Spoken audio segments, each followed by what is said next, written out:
welcome to the deep dive.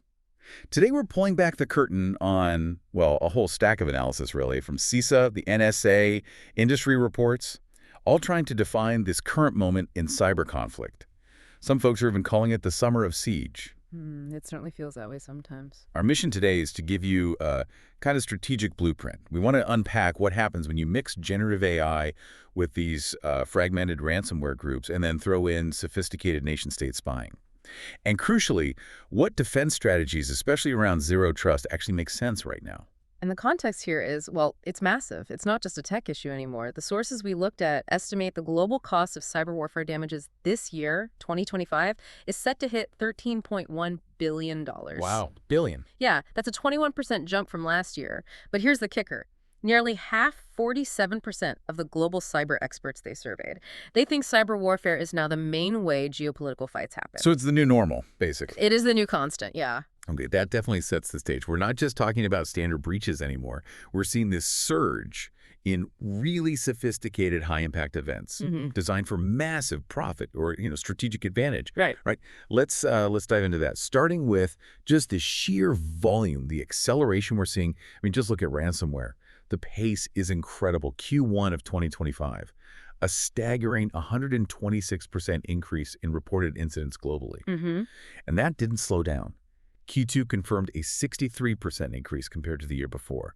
It's just relentless. And, these attackers are getting choosy. They're focusing where they can cause the most pain fast. Healthcare is still the biggest target overall, no surprise there. But retail, that saw a huge 58% jump in attacks in Q2. That tells you they're going after sectors where downtime is just not an option. Yeah. The pressure to pay up is immediate. Yeah, that makes sense. And what's really interesting is how the whole ransomware business model has become so tough to kill. Yeah. We saw big takedowns, right? Like the Lockbit disruption. But instead of stopping things, the market for ransomware as a service, RAS, it just shattered into more pieces. It absolutely did. And that fragmentation, it's actually fueling competition. Network access is basically the hot commodity now. We're tracking something like 70 to 80 active RAS groups. And they are fighting hard for the best affiliates, the hackers who can actually get inside. We've seen groups offering crazy commission splits, like up to 90% of the ransom payout. 90%, wow. So the person who finds the way in is more valuable than the person who wrote the malware. Pretty much. It shows you it's a real aggressive criminal marketplace now. Yeah, no kidding. And the consequences when these attacks hit critical systems, they're astronomical. The sources really dug into the Change Healthcare attack. That was Alpha V or Black Cat. The total hit to United Health Group is expected to be around $2.4 billion. $2.4 billion from one incident. Exactly. That one attack basically rewrote the book on systemic risk for the entire healthcare sector. It showed how knocking out one piece can cripple vital national infrastructure. And now layer generative AI on top of all that. It's turbocharging the scale, the speed, the precision of these attacks. Yeah, the scary thing about AI here is how it lowers the bar for attackers but ramps up the sophistication at the same time.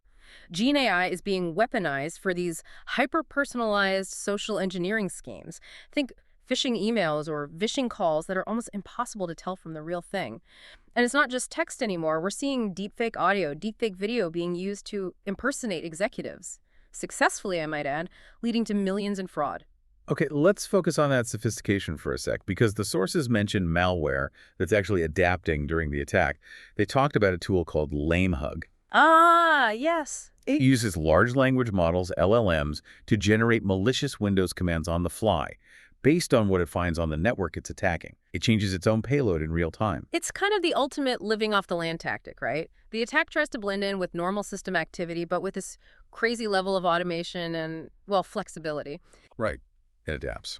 So with this constant high-volume barrage of attacks hitting everywhere, companies really need instant visibility, don't they, into the latest threats, the newest breaches, just to stand a chance. Which is why checking out resources like www.breach.company is so important. They're dedicated to tracking that fresh compromised data and threat intel. Knowledge really is your first defense against this kind of onslaught. Okay, so let's pivot. If the RAS business is so cutthroat and the attacks are this fast and AI-powered, where are they finding the easiest way in? It can't always be some super complex vulnerability, can it? Increasingly, no. It's not the main perimeter defenses. It's the supply chain. The third parties, get this. Over 70% of organizations had a security incident in the last year that started with one of their vendors. 70%. Yeah. So even if your own internal network is locked down tight, they can just walk in through that weaker link. The Harrods-Break example they cited was perfect for this. Their own systems. Totally fine. Yeah. But customer data got swiped because a third-party provider managing their e-commerce stuff got hit. The trusted vendor became the open door. Exactly. And that whole systemic risk just exploded this summer with that Shiny Hunters campaign. That was it. A masterclass in hitting trusted third-party platforms. We're talking Salesforce, Salesloft, Drift. And they didn't even need fancy 0 days. They used phishing, voice phishing, and basic social engineering. Yeah. Tricked employees into giving up oath tokens. Simple but devastatingly effective. And the fallout? It was unbelievable. Business contact info for 2.5 billion Gmail users exposed. Plus, major tech and security companies got hit. Cisco, Palo Alto Networks, Zscaler, Workday. And the really critical thing now is that these attackers basically hold a verified map, a map of corporate relationships, communication flows. Oh, wow. Yeah, that gives them this incredible intelligence edge for launching future attacks, making phishing and spying campaigns super targeted, super believable. That focus on intelligence gathering, reconnaissance, it ties right into the record high we saw in state-sponsored attacks in 2025, right? That was, what, 39% of all the major incidents? Yeah. Indeed. And we're seeing really persistent campaigns, especially from China's state actors, groups often called Salt Typhoon or Volt Typhoon.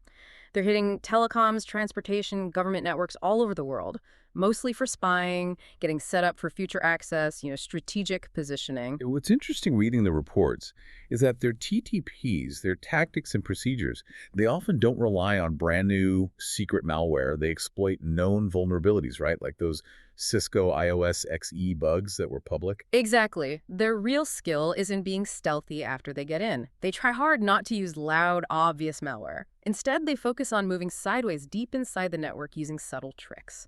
Tweaking router settings, mirroring network traffic to grab data quietly, hiding their tools inside virtualization containers that are already running on the router. It's all designed to slip past normal security tools. They're masters of blending in. Right. So defending against that level of sophistication, especially these nation-state actors, it takes more than just standard tools. You need top-tier resources, specialized intelligence that understands third-party risk, and these sneaky TTPs used by groups like Salt Typhoon. Assessing your readiness, finding the right vetted solutions, that's where resources like www.csomamarketplace.com come into play. Okay, this brings us to the really crucial part, the response. With all this complexity, this stealth, CISA and the NSA keep pointing back to one core strategy: zero trust. Yeah, and it's worth remembering that classic example, that big retail breach back in 2013, where the attackers got in through an HVAC vendor. Right, the air conditioning guys. Exactly. The core failure wasn't just weak credentials, though that was part of it. It was that once the vendor was inside, there was no internal segmentation. Nothing stopped them pivoting from the climate controls straight to the payment systems. And zero trust is designed specifically to stop that kind of lateral movement, that catastrophic jump. Basically, it says, I don't care if you're inside the network, I still don't trust you implicitly. Precisely. Zero trust forces you to have rigorous controls. You have to map out your data flows, figure out where data goes, who really needs access. You have to enforce least privilege religiously. No user, no app gets more access than absolutely necessary. And, this is critical, you have to mandate strong multi-factor authentication, MFA, for everything, especially remote access, admin roles. That just has to be non-negotiable now. And beyond the big zero trust architecture ideas, CISA and the NSA also gave some really specific practical tips for network defenders, things you can do right now. Absolutely. The basics are still fundamental. Patch your internet-facing stuff first and patch it fast. Get rid of old, unnecessary ports and protocols. RDP, open to the world, turn it off. Still using SMB v1. Stop. If you use SMB, you really need to be on SMB version 3.1.1, and you absolutely must require encryption or signing for all that traffic. And tackling those stealthy nation-state actors means hardening the network's core devices too, right? The routers, the switches. That often gets missed. Oh, definitely. You have to isolate the management plane. Implement things like control plane policing, co-PP. Think of it like building a digital moat around your network's control center. You have to make sure that management traffic, SSH, HTTPS, TEC SES, plus all that critical stuff is strictly segregated, maybe in its own dedicated VRF, a virtual routing and forwarding instance.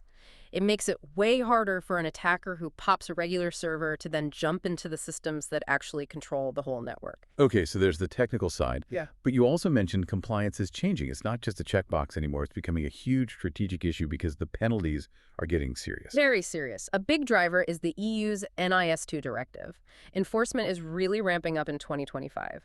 NIS2 mandates specific risk management measures, technically and organizationally, and that includes supply chain security explicitly. But the real teeth, the incident reporting timelines, they are tight. Like a 24-hour early warning, then a full notification within 72 hours. And the fines, up to 2% of a company's global annual turnover. Wow, 2% global. That could be company ending for some. It absolutely could. And we're seeing similar moves towards mandatory controls in the US too, especially in hard-hit sectors like healthcare. Right, like UWIPA. Exactly. Proposed updates to the HIPAA security rule are looking to ditch the old flexibility and just mandate things like MFA, encryption, yearly security assessments. It's basically regulators pushing healthcare towards zero trust principles. And even broader than that, cyber risk is now baked into ESG expectations, environmental, social governance under that governance part. It signals that investors now see cyber resilience as fundamental to a company's sustainability and its value. Makes sense. So whether you're trying to build out that full zero trust architecture or just trying to navigate the maze of NIS2 and HIPAA updates, you need the right tools, the right assessments, finding those resources, vetting vendors for a complete security and compliance program. Again, that's where checking out www.cisomarketplace.com can really help. So let's try and pull this all together. What does it mean for you listening right now? The 2025 threat landscape is really defined by this convergence, right? AI making attacks easier and faster, these fragmented risk groups driving the criminal economy, and nation states going after the supply chain. Defense has to shift. It can't just be about the perimeter anymore. It's got to be about resilience, about building that zero trust architecture and adapting fast to these new compliance rules. And I'll leave you with maybe one final thought to chew on, something that comes straight from the CISA guidance. It's easy to see a ransomware attack hitting and think, okay, that's the moment we were compromised. But CISA stresses that ransomware is often just the loud end result of an earlier, quieter compromise that went unnoticed. Think about precursor malware, things like CACBot or Emotet. They might have been sitting on the network for months, selling access to the highest bidder. Sometimes the ransomware is even deployed specifically to cover tracks, to wipe logs, to hide evidence of what really happened before, like data theft. So the question becomes, beyond cleaning up the ransomware mess, how deep are you hunting? Are you looking for those faint signals of long-term compromise that might still be hidden, obscured by the ransomware itself? That's the real resilience challenge to mull over. Are you just putting out the fire, or are you finding the arsonist who's still hiding in the building? That's a really critical question. A sobering thought for every defender out there. Excellent point. Thank you for joining us for this deep dive into the Summer of Siege. We'll catch you next time.